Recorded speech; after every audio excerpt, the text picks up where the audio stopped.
ये क्या है? पंछी बनूं उड़ती फिरूं मस्त गगन में।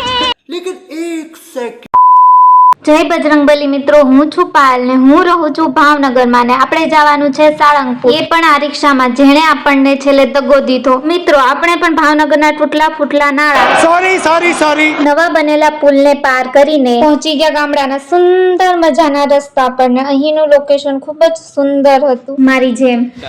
પછી તો વલભીપુરના રસ્તા પાર કરીને પહોંચી ગયા આપણે સાળંગપુર. આ ઘર મસ્ત બનાવેલા હતા, કોના હશે? HME काय पातर. પછી તો આપણે પહોંચી ગયા સુંદર મજાની બિલ્ડિંગ પાસે, જે તાજ હોટલ ને પણ ફિક્કી પાડે એવી હતી. પછી તો આપણે પહોંચી ગયા હનુમાન દાદાના મંદિરના પરિસરમાં ને અહીંયા ખૂબ જ સુંદર મજાના ભજન ગવાતા હતા. પછી આપણે કરી લીધા ભગવાનના દર્શન ને આ મંદિર ખૂબ જ સુંદર મજાનું શણગારેલું હતું.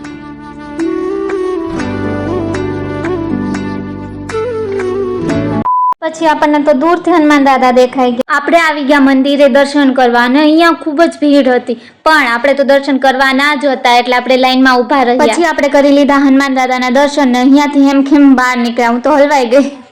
બહાર નીકળીને મેં આ નાની દીકરીને જોઈ. પછી આપણે આવી ગયા મસ્ત મજાની લિફ્ટ પરથી ચડીને ભોજનશાળાએ. અહીંયા બધા પ્રસાદી લેતા હતા. પછી આપણે પણ આપણી થાળી લઈને પ્રસાદી લઈ લીધી. તમે સાળંગપુર આવો એટલે આ ભોજનાલયે જરૂર આવજો. પ્રસાદી તો હંમેશા મીઠી જ હોય છે એટલે મારે એના વખાણ કરવાની જરૂર નથી. પછી આપણે આવી ગયા સાળંગપુરની ગલીઓ પાર કરીને આ મોટા હનુમાન દાદાએ દર્શન કરીને લઈ લીધી આપણે આ હનુમાન દાદાની મૂર્તિ. હવે આપણે હનુમાન દાદાને કહેવાનું છે બાય બાય. રિક્ષાનો દગો જોશું નેક્સ્ટ વ્લોગમાં. ત્યાં સુધી ફોલો કરી દો. જય બજરંગબલી.